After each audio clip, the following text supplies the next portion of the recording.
BRS ముఖ్య నేతల నుండి మాజీ ఎమ్మెల్యేల వరకు ఇప్పుడు అందరికీ ఒకే టెన్షన్ పట్టుకుందట.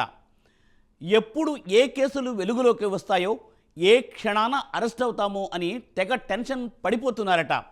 పార్టీ అగ్రనాయకులైన కేసీఆర్, కేటీఆర్ అరెస్టు తప్పదన్న ప్రచారం ఒకవైపు జోరుగా జరుగుతోంది.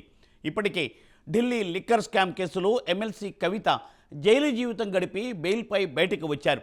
మరోవైపు ఆ పార్టీకి, ఆ కుటుంబానికి ఎంతో దగ్గరగా ఉన్న నిజామాబాద్ జిల్లాకు చెందిన మాజీ ఎమ్మెల్యేల అరెస్టు, ఆస్తుల జప్తుపై ఇప్పుడు జోరుగా ప్రచారం జరుగుతోంది.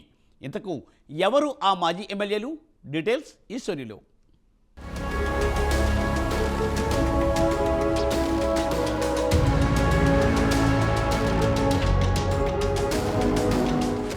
సీఎంఆర్ ధాన్యాన్ని దారి మళ్లించి పెద్ద ఎత్తున అవకతవకలకు పాల్పడినట్లు బోధన్ బీఆర్ఎస్ మాజీ ఎమ్మెల్యే షకీల్పై రెవెన్యూ రికవరీ యాక్ట్ నమోదైంది. నేడో రేపో ఆయన ఆస్తులను అటాచ్ చేసుకునే అవకాశం ఉందట. ఇప్పటికే షకీల్ పరారీలో ఉన్నారు.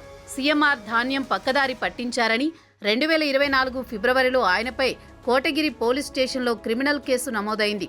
ఆ కేసు విచారణ జరగకముందే షకీల్ దుబాయ్కి చెక్కేశారు. ఆ తర్వాత అతడి కొడుకు రాహెల్పై బంజారాహిల్స్ పోలీస్ స్టేషన్లో హిట్ అండ్ రన్ కేసు నమోదు కాగా, కేసును తారుమారు చేసేందుకు యత్నించారని ఆరోపణలు వెల్లువెత్తాయి.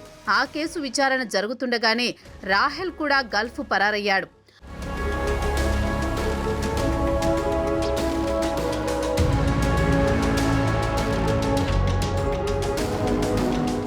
ఆర్మూర్కి ప్రాతినిధ్యం వహించిన మరో మాజీ ఎమ్మెల్యే బీఆర్ఎస్ జిల్లా అధ్యక్షుడు ఆసనగారి జీవన్ రెడ్డి జైలుకు వెళ్లక తప్పదనే అభిప్రాయం వ్యక్తమవుతోందట.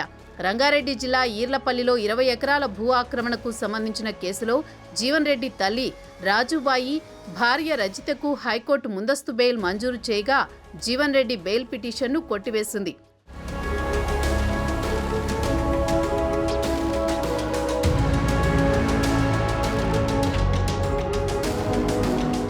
అసెంబ్లీ ఎన్నికలకు ముందే దామోదర్ రెడ్డి అనే వ్యక్తి తన భూమిని జీవన్ రెడ్డి ఆక్రమించారని కేసు పెట్టారు.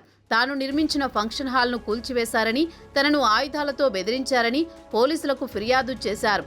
ప్రభుత్వం మారిన తర్వాత ఆర్మూరులో జీవన్ రెడ్డికి చెందిన జీవన్ మాల్ సైతం అధికారులు సీజ్ చేశారు. భారీ మొత్తంలో బకాయిలు పడి చెల్లించడం లేదని విద్యుత్ తదితర శాఖల అధికారులు చర్యలకు ఉపక్రమించారు.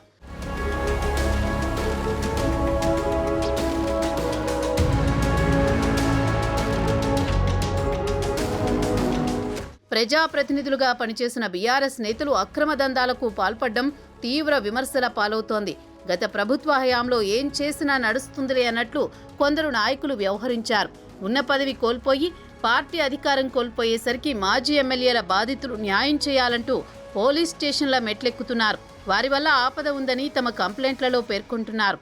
దాంతో గులాబీ నేతలకు వరుసగా కేసుల చట్రం బిగుస్తోందిప్పుడు.